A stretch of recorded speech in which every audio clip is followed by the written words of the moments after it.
care what I weigh. How about you? I like our family time, sharing points of view. Arguments by and by, throwing a pumpkin pie. How about you? Hello, everyone, and welcome to a live edition of Come to Papa. Now, let's give a warm welcome to your host. His head looks like a cornucopia filled with pumpkins, Tom Papa.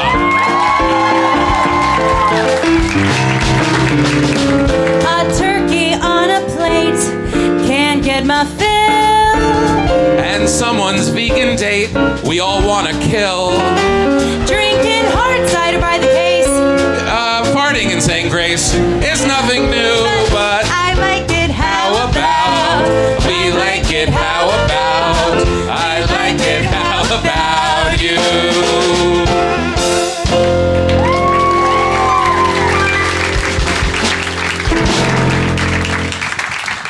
Hello, everybody. Welcome to the show. I'm Tom Papa. Thank all of you for listening out there in Radio Land, and thank all of you beautiful people who came to join us in our live audience here at the Village Underground in New York City. New York, where you know it's Thanksgiving because the people from Macy's are chasing Robert Kelly around with ropes. Now, please say hello to the best announcer in the business, the talented Rick Crom. Thanks, Tommy. Tonight's show is brought to you by the Staten Island Turkey Farm. Come on down and pick out your own bird this Thanksgiving. What's that? They look like pigeons? That's because they are pigeons. Grade A Staten Island birds. Come on down, pick one up, and we'll let you kill it with a hammer. The Staten Island Turkey Farm. You'll be thankful if you don't get hepatitis. Tom? Thanks, Rick Crom, everybody. You'll see him all throughout the show. And now, please welcome our band, who are so stoned they think this is the New Year's Eve special. Elio Alves and the Come to Papa Trio.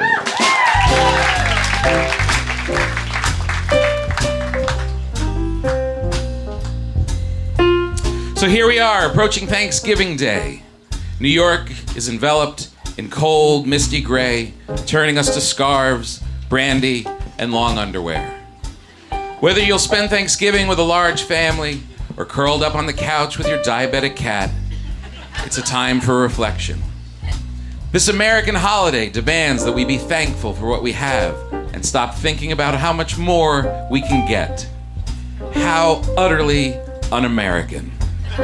It goes against everything we believe. Enough is never enough. We're never satisfied. We're Americans. To be thankful is to be a quitter. There's always more to be had. There's always nicer shoes, cooler iPhones, and more private jets. How can I be happy with my life when Lil Wayne is running around with gold teeth? Ellen has 10 houses, and the Kardashians all have new faces. All year long, you tell us to be better and do more, and now we're supposed to stop and be thankful. For what? For being mediocre? Be thankful for my phone with its limited data plan? I know. I should be thankful. I should be thankful for my friends and my family. But if I'm being honest, they could be better looking. And it wouldn't hurt if they had a little more money. I see families on TV all the time, giving each other cars at Christmas with giant red bows on them. Last year, my mother gave me a sweater that she used to wear. Fine, let's try and be thankful. Be thankful that your girlfriend has only one venereal disease. Be thankful that your toothache isn't worse and that your ingrown toenail isn't more ingrown. You live under a bridge in a tent? Be thankful for that tent. And I am thankful for a lot of things in my life, if I'm being honest. I'm thankful for all of you. I'm glad you came out tonight. And on Thanksgiving Day, I'm going to say a prayer for you. And then I'll get up and leave my family at the table and get a primo spot online at Target and kick some major Black Friday ass. I thank you all for coming. I am truly thankful.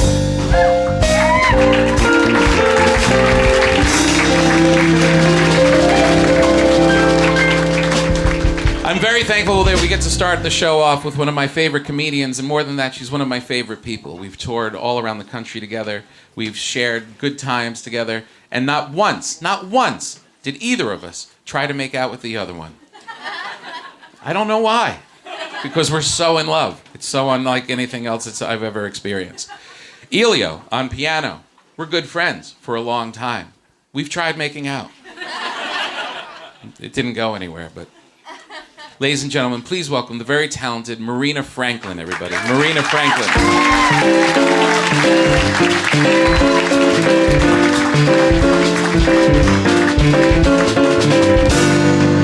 Thank you. Keep it going. Come on, keep it going.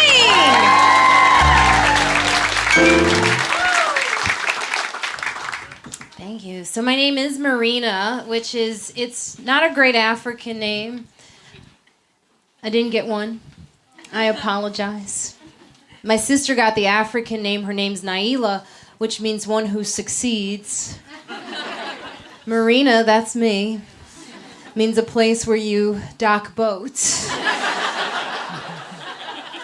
You can take that any way you want. My mom just had different plans for me. She was like, that one's gonna be a hoe.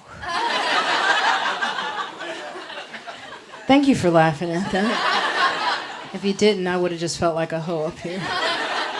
I've actually had audiences just sit there and listen to that part like, that's a hoe. Telling us a story. So we're listening. Take us through your little hoe details. I am not a hoe, and by that I mean it's been a while. And it's not that I can't, it's just I'm doing something different than I've ever done before. I am getting to know men before I sleep with them. Don't do that. Because, oh my, can they talk you out of it? No, it's amazing when you just listen for a second. You'll be like, no, you cannot have this. Like I had one guy tell me he was going to take the bus to my house. The bus. I was like, this ain't no bus, pussy. This is special. It's special. And you're going to take the bus to it? He even said he was going to transfer to another bus. Thank you again for laughing. I did this in Wisconsin. Apparently, they all ride the bus there. So quiet. They were offended. I had one lady, she was like, oh, she's fancy. Fancy lady doesn't ride the bus. I don't. Okay. I take the train. I live in New York, so I have to take the train. Yeah. The train has changed me, though, like as a person. I used to be a really nice person. I'm an asshole now. I blame the subway system in New York City. It's challenging. I love getting that seat. When I get that seat, I feel like I won. That's my seat.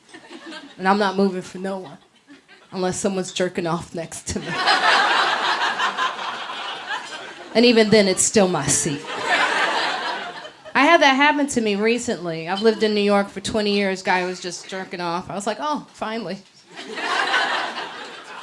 Now it's my story. And I stared right at it. I made him uncomfortable. He was like...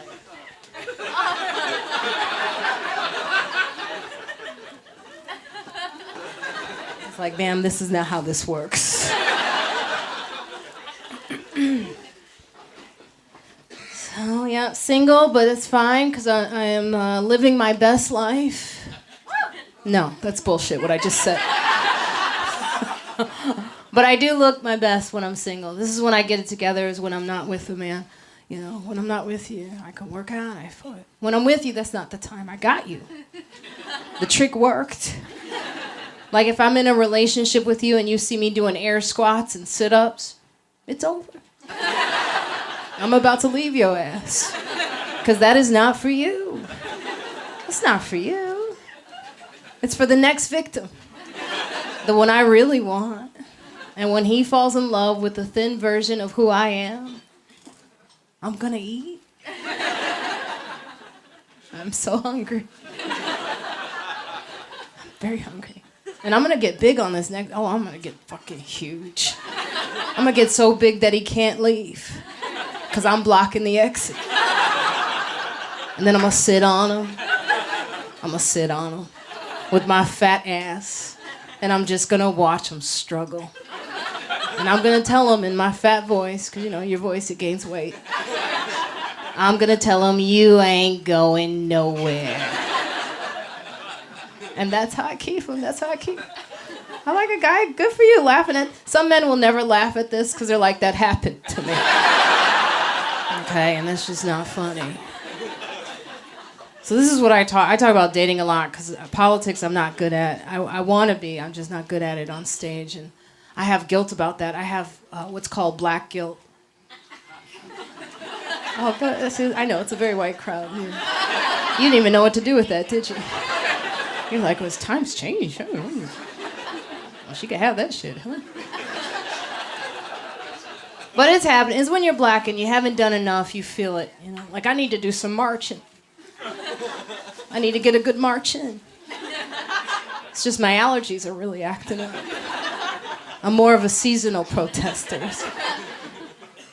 Like the Women's March, I wanted to do the first one in D.C. I wanted to do that, but I have a weak bladder. I knew the lines for that bathroom were gonna be long. And they were. They said they were historically long. When looking back in history, a picture of me just waiting in line for the bathroom. That's not what I want. Or straddling a bush because I couldn't make it. Just looking at my girlfriend like, this is our moment! I'm still peeing, by the way. I gotta do more. I think it's age. I'm older than I look. I'm black, so you'll never know. But it's happening. When you get to a certain age, you say the wrong things. What comes out is just inappropriate. Because you don't know stuff. Like I'm not as woke as I should be. My woke friends have told me I need to be woker. And it's embarrassing. Like I've been messing up on my pronouns lately. Because I met someone who was not a guy or a girl. They were a they. Which is how they want to be referred to. And that's important. Like I care about that. It's just, it's new to me. And in a sentence, structurally, it makes me sound like a runaway slave.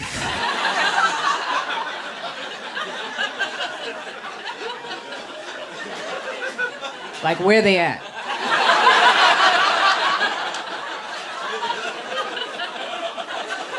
They's coming? They down by the river?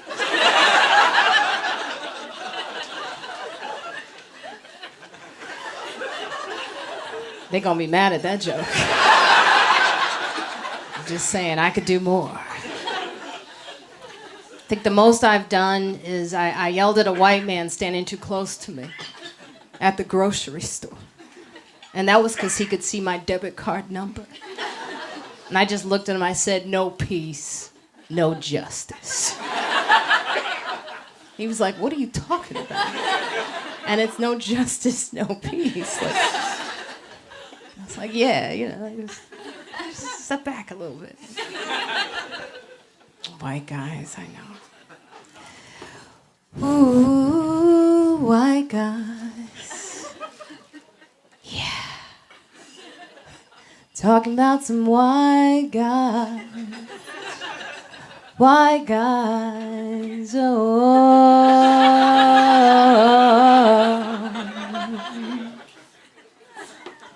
I know, you guys have had a bad year. It's okay. It's okay. White guys. I've actually dated a lot of white guys. You know, the economy, it was bad for a while.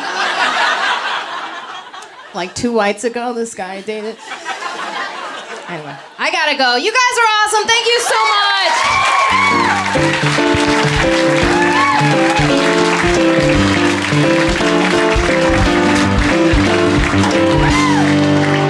Marina Franklin, everybody. Marina Franklin.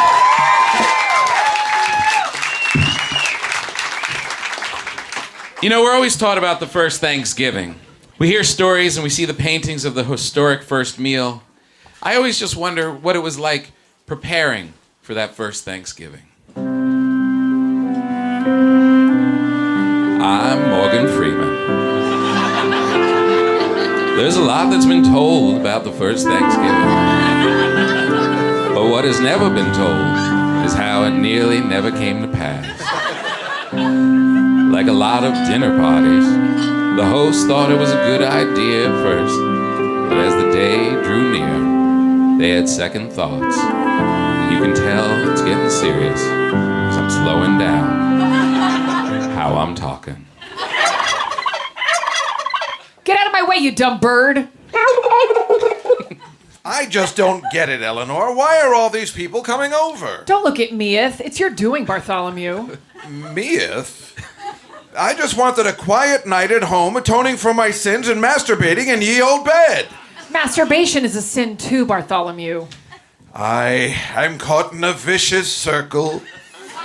Come, Eleanor, can't we cancel? No, we can't cancel. This was your doing. You got drunk on mead and had to be the big man like always. I love you guys. I'm so thankful. Come to dinner at my house. We'll watch the game and get high.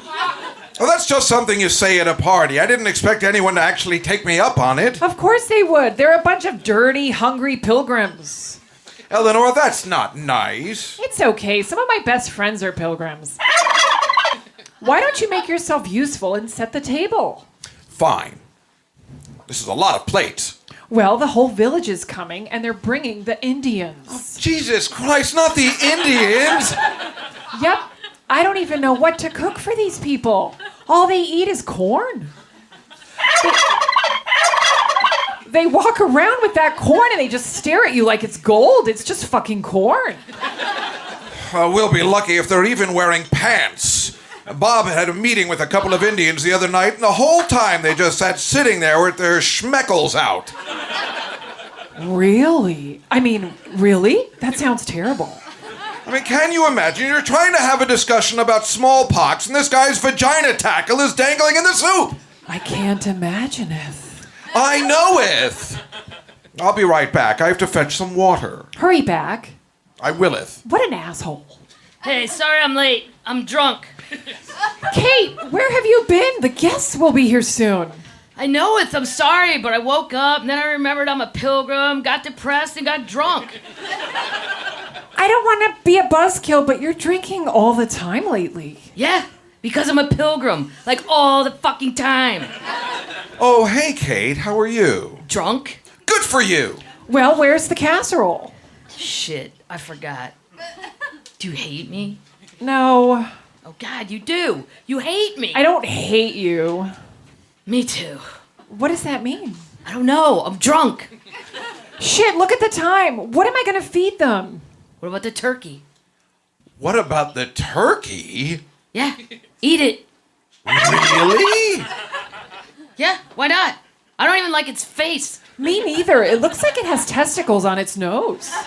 Reminds me of college. All right. Sorry, little buddy, but the Indians are coming. From this day forth, we'll forever be thankful that God decided to grow testicles out of your forehead. And that is how the first Thanksgiving came to be. And why, to this day, we eat turkey and corn with our schmeckles out. I'm Morgan Freeman. Take it, Olivia. No, not that. No, I meant like at the end of the sketch, like play something like ba-dum-bum-bum-bum. What are you doing? It's so past when we needed it. Drugs, you sons of bitches. That sketch was brought to you by Grandma Carol's Facial Wipes. Are you dreading eating with your grandmother during the holidays because of her inability to realize she has food stuck to her face? Are you struggling to get through a conversation while fighting the urge to pick the crumbs off her chin? Then you need Grandma Carol's Facial Wipes. We'll clean her up so you can get back to loving the old bat. Rick Crom, everybody, Rick Crom. I know it wasn't that great, but clap for him. All right, now I would like to bring up a good friend of mine, Olivia Vessel, everybody. Welcome, Olivia Vessel. She's an amazing singer, a good friend of the show, and we'd like to sing a little John Prine song for the holidays.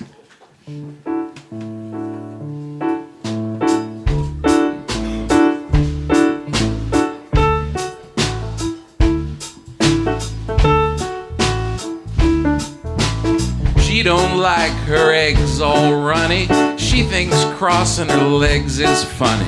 She looks down her nose at money. She gets it on like the Easter bunny. She's my baby, I'm her honey. I'm never gonna let her go. He ain't got laid in a month of Sundays. I caught him once and he was sniffing my undies. He ain't too sharp, but he gets things done. Drinks his beer like it's oxygen. He's my baby and I'm his honey. Never gonna let him go. In spite of ourselves, we'll end up sitting on a rainbow. Against all odds, honey, we're the big door prize.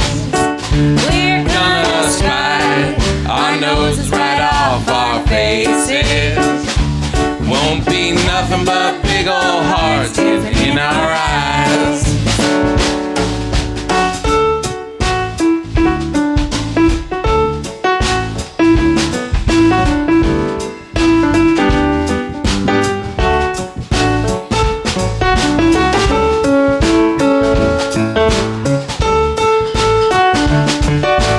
She thinks all my jokes are corny. Convict movies make her horny. She likes ketchup on her scrambled eggs. Swears like a sailor when she shaves her legs. She takes a licking, keeps on ticking. Never gonna let her go. He's got more balls than a big breast monkey. He's a whacked out weirdo and a love bug junkie. Sly as a fox and crazy as a loon. Payday comes and he's howling at the moon.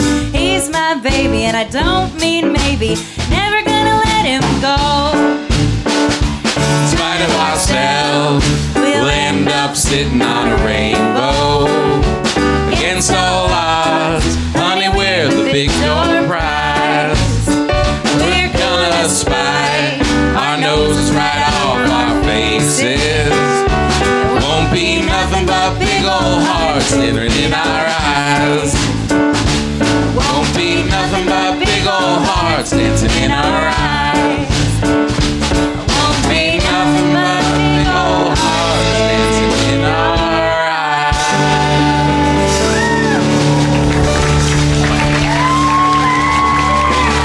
Olivia Vessel, everybody. Oh, how good is John Prine? Ladies and gentlemen, welcome to the stage a very good friend of mine. She's hilarious. She has a new special coming out on Sirius XM actually called Happy Hour for the Holidays or Holiday for the... I don't know. We did it today, and we were both a little liquored up. Kathleen Madigan, everybody. Kathleen Madigan.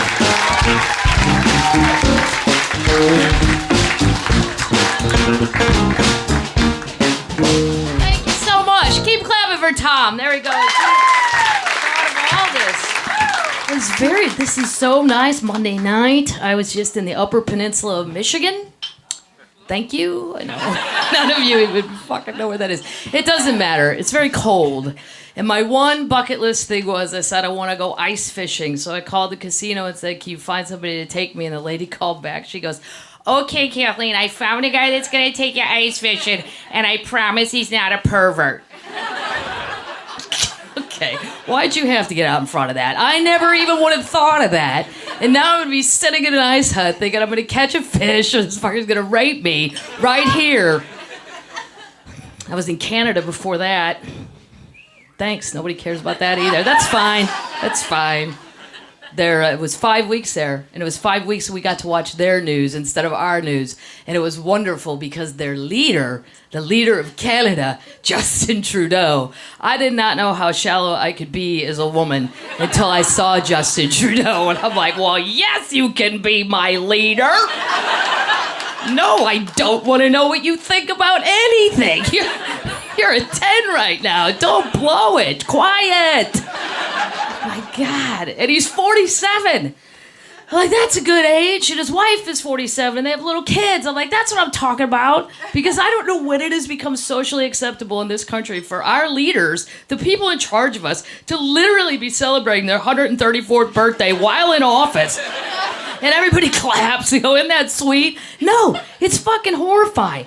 All these people in charge of us, both sides of the aisle. Nancy Pelosi, I don't know how old she is, but I know her teeth don't fit right. I know there's a bridge work problem, because she turns into Liza Minnelli when she's talking.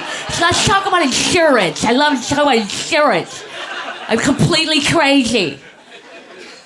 Orrin Hatch is 85. The guy from Utah, he's thinking about running again. No, Pawpaw. No. You go home now. That's what 85-year-olds do. And doesn't anybody in Utah miss you? Aren't there like 70,000 Mormon grandchildren running around Utah going, where's Pawpaw Orrin? How come he's only in the TV? We are literally being governed by a Florida bridge club, and nobody's alarmed. I think it's horrifying. The Supreme Court hearing, the 3 people in charge were 85. Dianne Feinstein, she's 85. She just won again. She will be in office till she's 91. Chuck Grassley, second guy in charge, he's 85. The guy from Iowa, he looks like the dude in the Norman Rockwell painting. I'm like, holy shit. Did you check your pitchfork at security? This is crazy, dude. Crazy. And the third guy was Orrin Hatch. They were all so old, if you didn't see the hearing, they had interns behind them because they couldn't hear what Brett Kavanaugh was saying. He would talk and they'd go, no, what did he say? I missed all that. It's 25-year-olds going, he said he likes beer. And he's gonna keep drinking it. He's not stopping. He still likes beer. Okay. I watched the whole thing because I have 23 hours a day off. And I sat there and I learned something. I thought, wow, I could never be a Supreme Court justice, because as soon as that one lady goes, have you ever blacked out from drinking? Oh. Well, how long is the hearing? Like, do you guys want to hear the sad blackout stories? I'm ashamed of not drinking for a week, or the funny blackout stories? Because I have both. And I don't know what you mean by blackout, senators. But right now, in full disclosure, I have an icy patch on my rib cage because I shot Fireball 2 weekends ago, and then I got in a fight with the nightstand trying to plug my goddamn phone in behind a Hilton bed. But I became so Irish obstinate, I wouldn't give up, and I got caught between the night table and the wall. And I gave it one more shove because I really wanted that phone to work, and then the glass on the top of the end table impaled me in my goddamn rib cage. Then I woke up in the morning and I thought, why do my ribs hurt so bad? And then about 5 minutes later, I'm like, right, I got in a fight with the nightstand. So I don't know if you consider that a blackout, because I did remember. I can keep going. I don't know when the hearing's over. They're too old. And then people go, well, that's not fair. You're just being an ageist. Yeah, I am. Because these people are in charge of us. I don't give a shit if you want to work at the Humane Society, but this is the government. No. Biggest point in case, finally this summer, Mark Zuckerberg, the asshole in charge of Facebook, who I've never liked, because I always felt like he was a social outcast and went, I don't know where the parties are. No one will tell me where the parties are. I'm going to create a social program where everyone has to sign up and tell me where the parties are. And we all fucking did it. We couldn't wait. Oh, my name's Kathleen Madigan. Here's my phone number. And then he sold our information all over the globe to anybody and anybody who would buy it. We finally, this summer, get him on the hot seat in front of Congress. Another 4 hours of my life I wasted. 4 hours of questioning, but it didn't matter, because the people asking him the questions don't know what they're talking about. They're 7,000 years old. Just sitting up there going, well, hello, young man. I enjoy the facial book on a Sunday morning.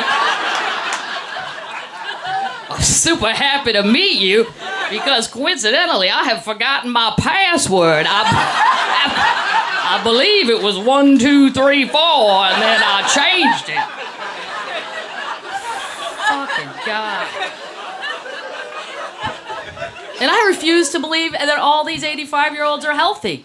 Because my parents are 78, and I can tell you from hanging out with my parents, at 78, they have really good hours, not whole days. They are not stringing it together anymore. Like from 10 to 2, they're on fire. They really are. They know where their car is. Their phone is charged. But after 2, it's a shit show. I won't even call there. There's things wrong with them. They don't even know what's wrong with them. Every time I see them now, they are completely covered in Band-Aids. They're just fucking Band-Aids. Random places. I'm like, guys, what's going on with the Band-Aids? My dad goes, it's the medication. It's the medication. You barely bang into something, there's blood flying everywhere, Kathleen. We can't even go to your sister's house because of that cat. We'll bleed out over there. That's what's going on with 78-year-olds. I called him 3 months ago. I go, what are you guys doing? My mom goes, we're driving to the hospital. Your dad thinks he might be having another heart attack. I go, oh, shit. I go, well, let me talk to him. No, he's driving.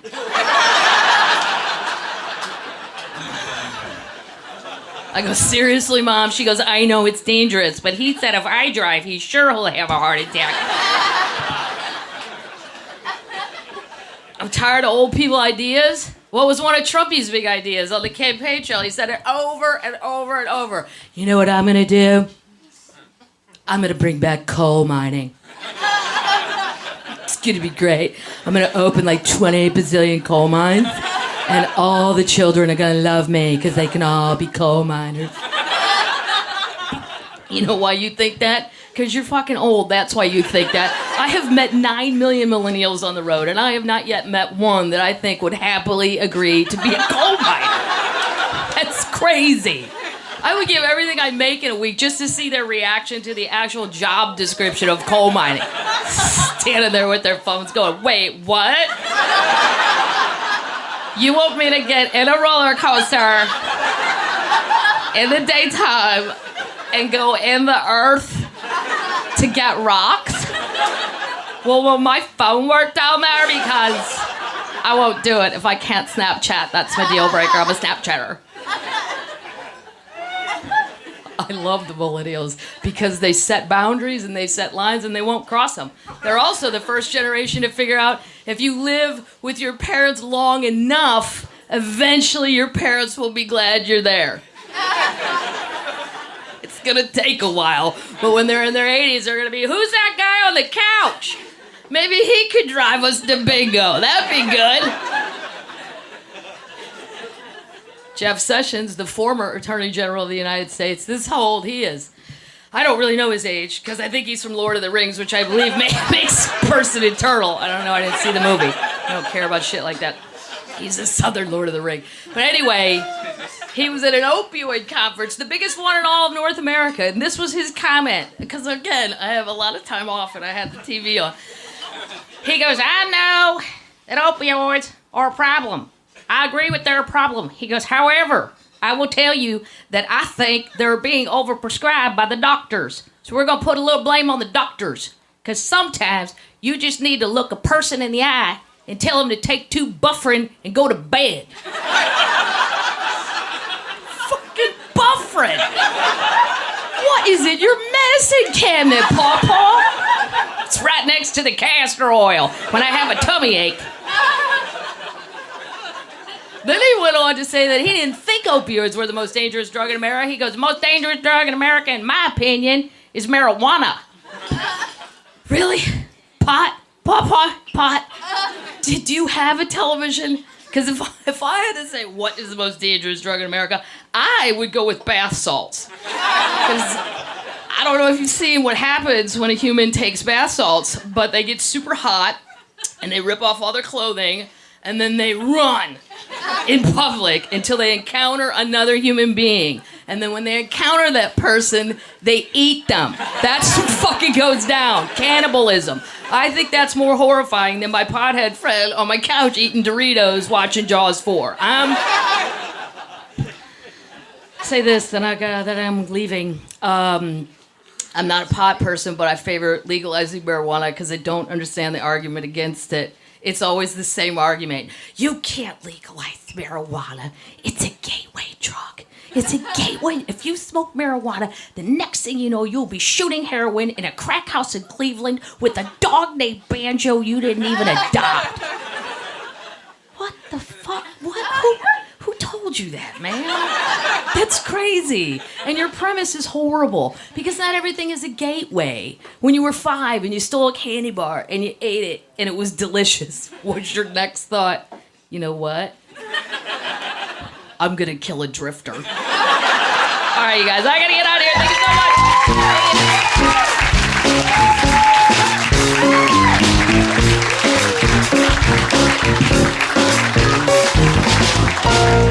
Kathleen Madigan, everybody. Kathleen Madigan. Oh, damn, she's funny. You guys having a good time? All right, good. And now a word from our sponsor. Are you looking to go someplace nice for the holidays, but can't afford it? Then maybe you should go where no one goes. Maybe you should go to Staten Island. I know it doesn't feel like it, but technically, it is an island. Just not a nice island. More like one of those creepy islands where they do experiments on prisoners and violent ones. Staten Island. Bring the whole family. Or if you don't have a family, make some friends on Staten Island. I dated a guy from Staten Island once. He brought me home to meet his family on Thanksgiving. What a bunch of freaks. Staten Island.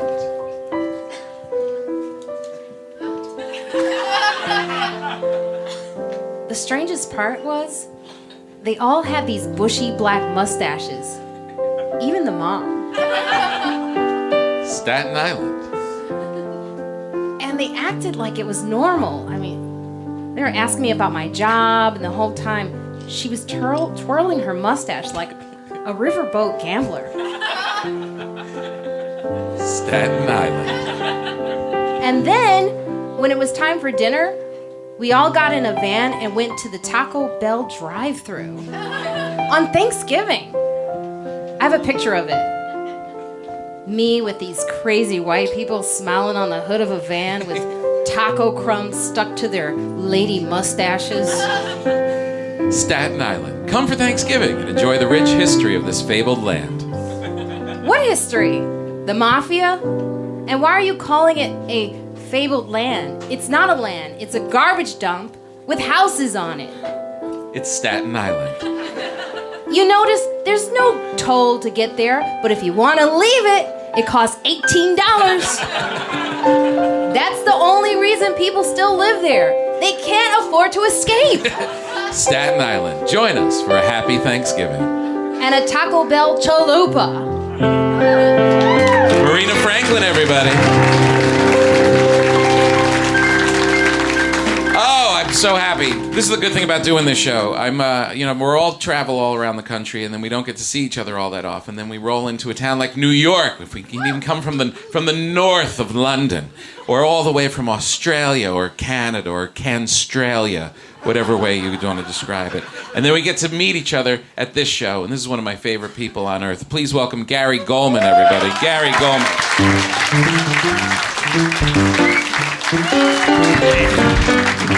Thank you. Thank you very much. I'm tall. The tallest one, 6'6". That's a lot of Jew. It's like 2 Jews. But in most ways, I'm very typical of my brethren. Almost stereotypical. I'm very similar to the Jewish man you work with or for.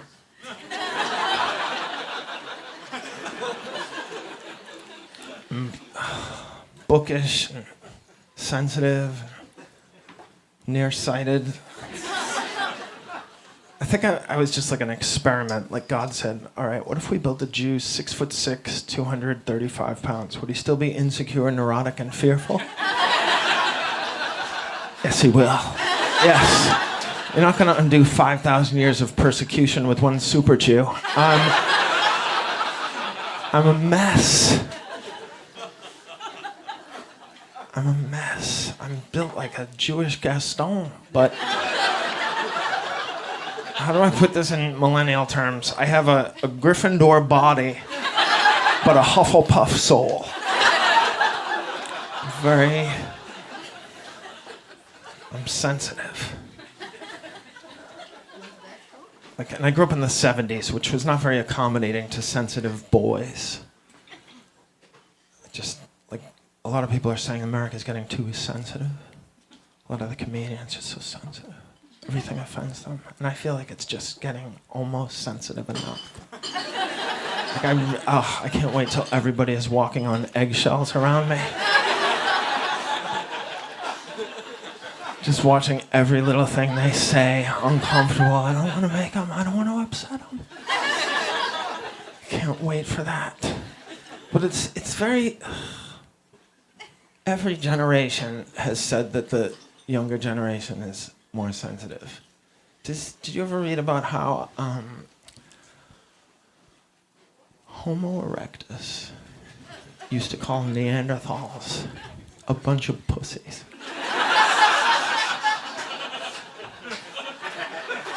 And Homo habilis said the same thing about Homo erectus. And the only progressive Australopithecus. Did somebody already do it?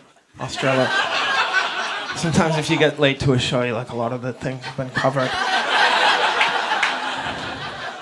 And then your Australopithecus chunk bumps up against another comedian's and somebody tells you after, yeah, I did this whole thing about this.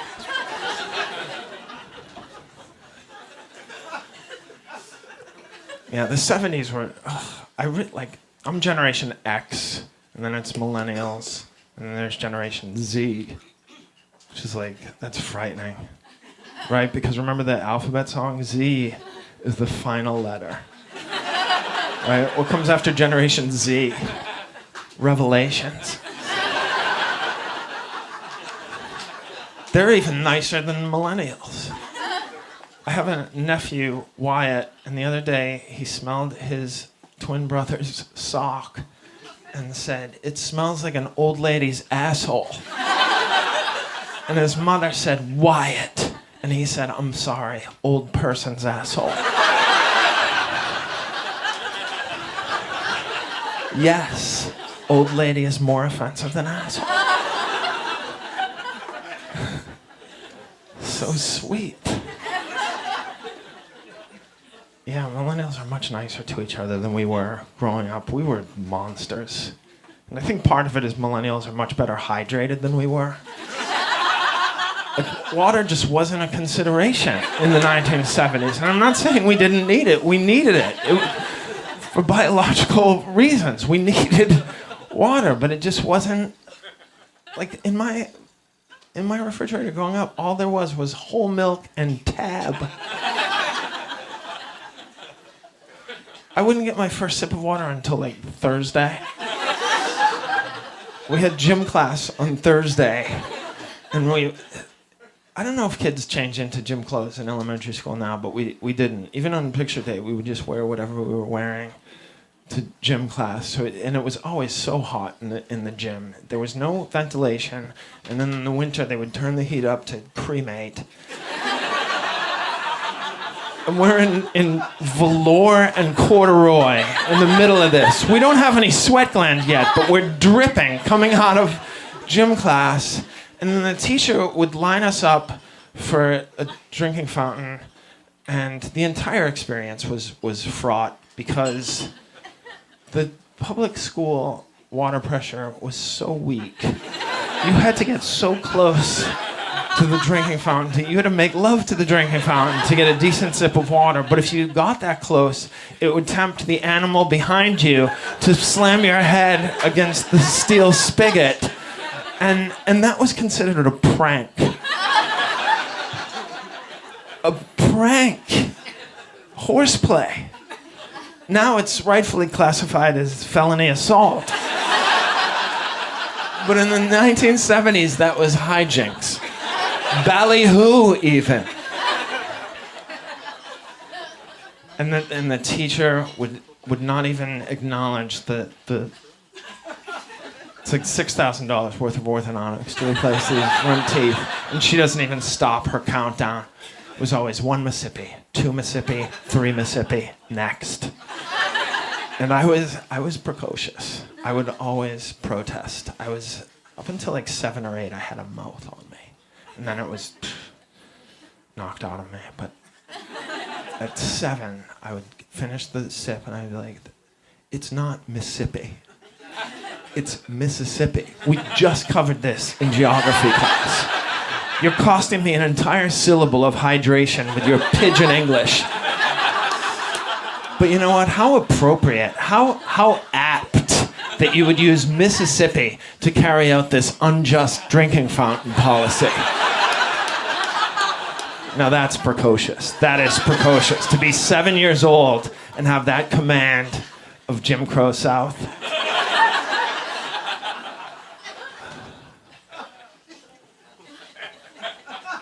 So much anxiety in the 70s. So much. Hysteria over kidnapping in the 1970s that still carries on today. Young kids are so afraid of strangers. But it started in 1981. This man went on all the news programs and he told everybody that 50,000 children a year were being abducted in America. And later on he would recant. He said it was only 300. He was off by 50,000.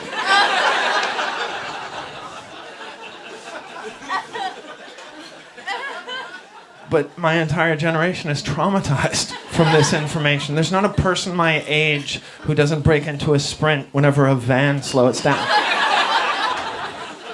Up to that time, honestly, vans were beloved. It was an entire culture. They were used almost exclusively to solve mysteries. And then this man came up with this figure that he admitted was just a guesstimate, 50,000, and everybody went nervous. And here's the other component of this. The information was completely inactionable. We didn't have the technology to recover anything. There was no Amber Alert, no text messaging, no social media. All we had was milk. That sounds made up. Like a lazily written dystopian sci-fi novel. But we would sit in the lunchroom and there would be a picture of a missing kid on the milk carton looking at us accusingly. How can you eat at a time like this? I'm at the bottom of a well, you're eating a peanut butter and jelly. And I'm like, well, what am I supposed to do about it? I'm 6. Yeah, Mrs. Burns, I'm gonna miss music class today. The Westland Creamery has me on another case. I have only one lead, and I'm sure it's a dead end, but I'll run it up the flagpole. All right, happy Thanksgiving, everybody. Thank you very much.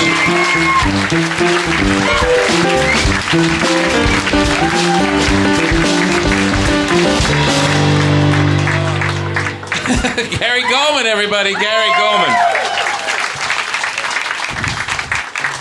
Gary was brought to you by Don's Shitty Auto Repair. Do you feel like skipping Thanksgiving with your family this year? Are you looking for an excuse? Drop your car off at Don's Shitty Auto Repair for a tune-up. We'll rip out all the important parts, mess with the computer, and close up shop 3 days before Thanksgiving. Don's Shitty Auto Repair. You couldn't get home if you wanted to. Don?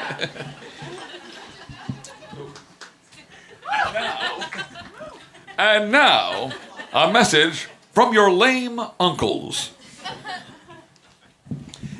Hey, I'm Uncle Dave.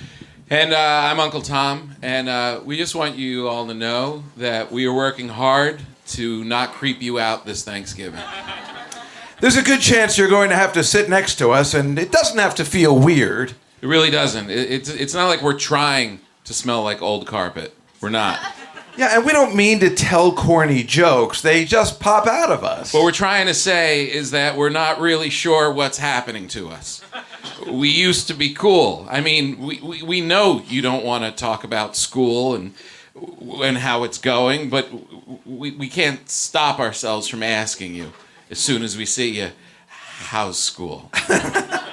I mean, we'd like to talk about the movies and the music you're into, but we just can't remember the names. We really can't. I recently asked a waitress if she likes listening to Lil Chance the Singer. Yeah, that's not just wrong, it's slightly racist. Yeah. And we love colored people. And we'd like to talk politics with you, but for some reason, every once in a while, Trump is starting to make sense to us. It's true, but just on an economic sense. And it's cool. He's not so politically correct, but that's it. It's not like we're retarded. No, that would be totally gay. So listen, just know that we're trying our best. And sure, we're going to drink more than we should because although we're married, we've never felt more alone in all of our lives. And we're going to talk too loud because we can't hear very well, and we're going to breathe our old uncle breath on you like a smelly, oscillating fan. But that doesn't mean we can't hang out this Thanksgiving. Yeah, so sit down with us, try and understand that we're not trying to be creepy, we just are. And if we linger a little too long on your cleavage, it's just because we were raised in a different time. When copping a feel was a compliment. Yeah. Happy Thanksgiving, everyone. That's Dave Juskow, by the way, the very talented Dave Juskow. And now please welcome, oh God, I love everyone on this show. You know what? I started the show off shitting on being thankful, but I truly am. Not for all of you, not just all of you, but for these great comedians. You all right? All right, you go, Texas. You'll get it. Nice to have you. Ladies and gentlemen, please welcome the very talented, the very funny Carmen Lynch.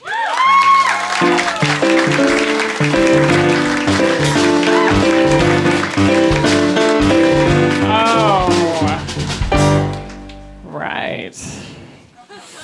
I too am very tall. I'm 7'8", and I have not made out with Tom Papa.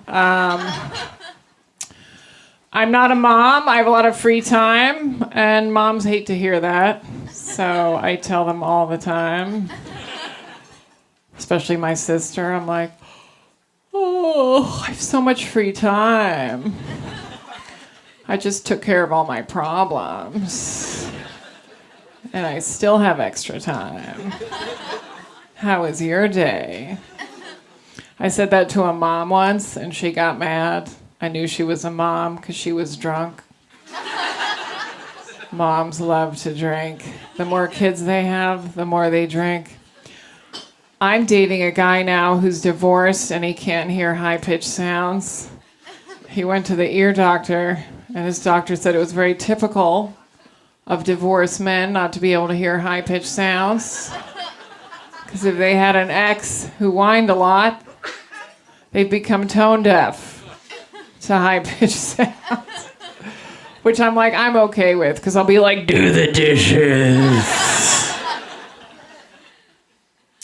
My boyfriend has a son who's 10, and I just met him for the first time, and I bought him orange juice, so I guess I'm a mom now, and it's super easy. I don't know why moms complain all the time about being tired. It's not that hard. I'm a casual mom, Like, he'll come in, and I'm like, what are you doing? And then I'm like, I forgot, I don't care.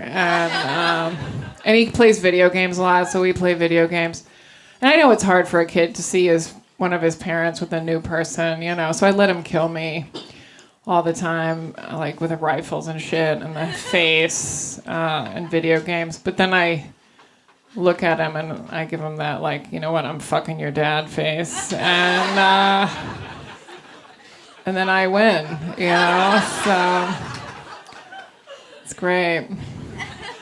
All my friends are married. Some of them go on date night. Aw, that's so cute when married people go on date night. It means they're having problems. And they're like, let's go back to the time when we still liked each other, when I didn't know your addictions and you didn't know my family. Remember that, honey? Let's reenact that tonight from 8 to 12. Do you know how you know dating is more fun than being married? People who date don't have married night. That's right. What would that be like? Honey, you hang out in the kitchen. I'll be in the living room. If I call out for you, just ignore me. I love you. What? My boyfriend snores too. I don't know what you're supposed to do when they snore. I think you're supposed to just roll them off the bed and down the stairs and into traffic. He's so loud. Sometimes he sleep talks too. One time he had a sleep conversation all by himself. He farted and then he went, uh-huh. And I was like, why am I even in this relationship? I hear everything at night. I hear snoring. I hear farting. I hear ISIS. I hear everything. I hate those people who sleep all night. They always show off. They're like, I can sleep through anything. You know what? You're going to die in a fire. And I'm going to watch. Because I'll be up.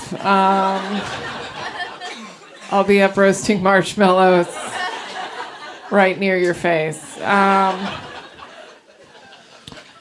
Yeah, life is great, isn't it? I'm in therapy. It's great. I love therapy. I love complaining to someone who can't leave the room. I can tell my therapist wants to leave too. I can see it in her face. She's like, just kill yourself. And sometimes I wonder if therapists want you to kill yourself so they can get new clients. But that's really dark, and you don't want that. I get it.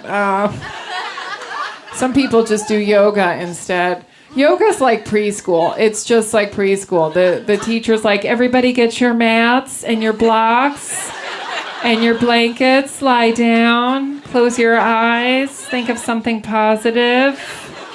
Okay, that's it for today. See you tomorrow. I went to the West Coast. Nobody does yoga. Everybody hikes to feel better. They're like, I don't feel right. I'm gonna hike. And they hike up this mountain, and if they still feel like crap, they jump.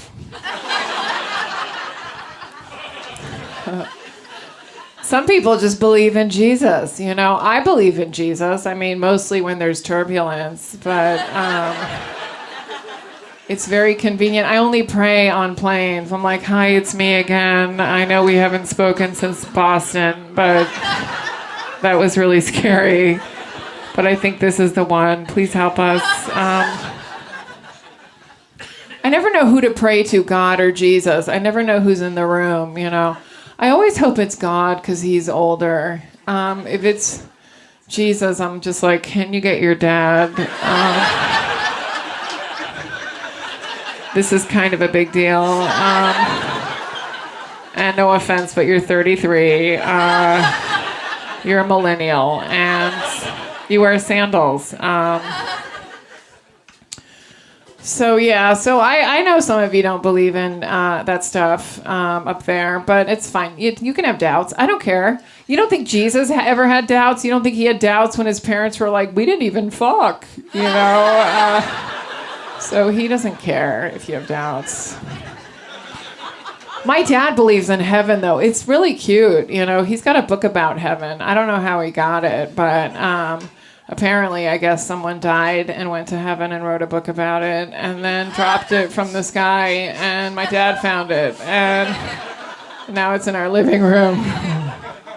And he's like, do you want to read it? And I'm like, no, I like surprises. And he's like, come on. And then one time I asked him, I was like, what's heaven like? And he's like, it's great. You get to be with your family and everybody's happy and there are lights everywhere. I'm like, that's Vegas.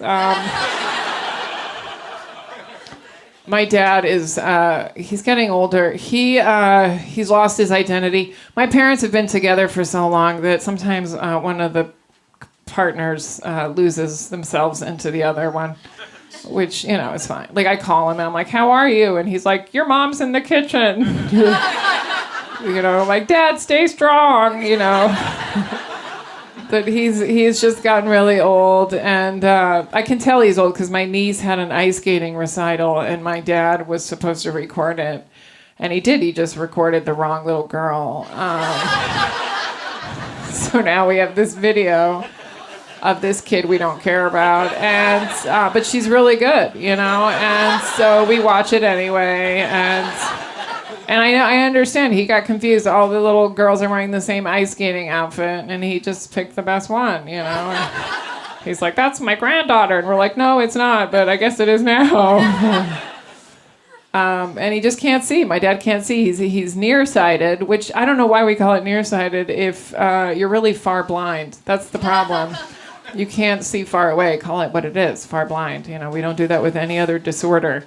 If you have testicular cancer, you're not like, I'm prostate healthy, you know? So it really doesn't make any sense. I went on a horse and carriage ride in South Carolina. I was first horse and carriage ride.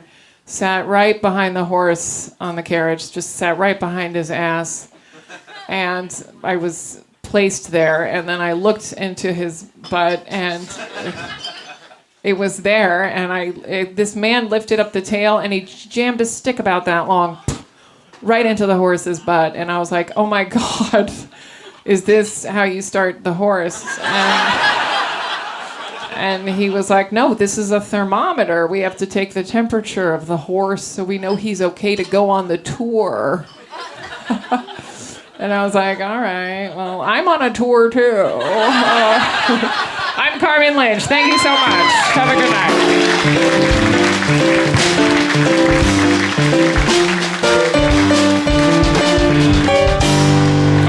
Everybody, Carmen Lynch. We'd like to close out tonight with one more holiday song with the great Olivia Vessel, and this is, some people say it's a Christmas song, but it's got pumpkin pie in it, and so screw that. It has nothing to do with Christmas. Who has pumpkin pie on Christmas? Anyone? No, exactly. North London, after Brexit, you'll be starving. You'll just be eating pumpkins whole. You guys have been great. I hope you had a good time. Did you have a good time? Oh, there's no place like home for the holidays. 'Cause no matter how far away you roam, when you pine for the sunshine of a friendly gaze, for the holidays you can be home, sweet home. I met a man who lives in Tennessee, and he was headed for Pennsylvania and some homemade pumpkin pie. Rick Crom, everybody. From Pennsylvania, folks are traveling down to Dixie's sunny shore. From Atlantic to Pacific, gee, the traffic is terrific.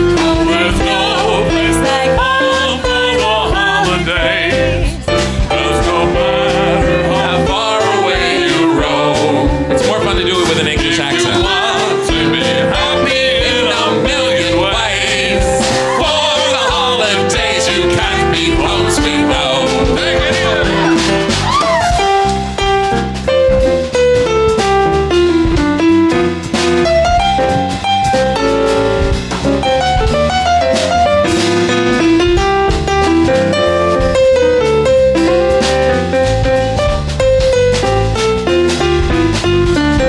Helio Alves. And a man who lives in Tennessee, and he was heading for Pennsylvania and some homemade pumpkin pie. From Pennsylvania, folks are traveling down to Dixie's sunny shore. From Atlantic to Pacific, gee, the traffic is terrific. Oh, there's no place like home for the holidays.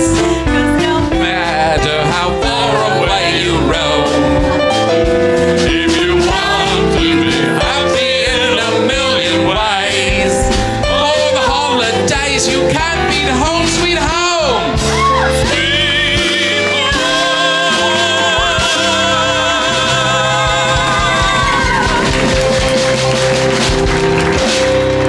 And there you have it. That's our show. Thank you all for coming. Thank everybody here at the Village Underground. Elio Alves and the Come to Papa Trio. Olivia Vessel. Kathleen Madigan. Gary Gulman. Dave Juskow. Marina Franklin. Rick Crom. Take care of yourselves. Enjoy the holiday season. and we'll see you next time.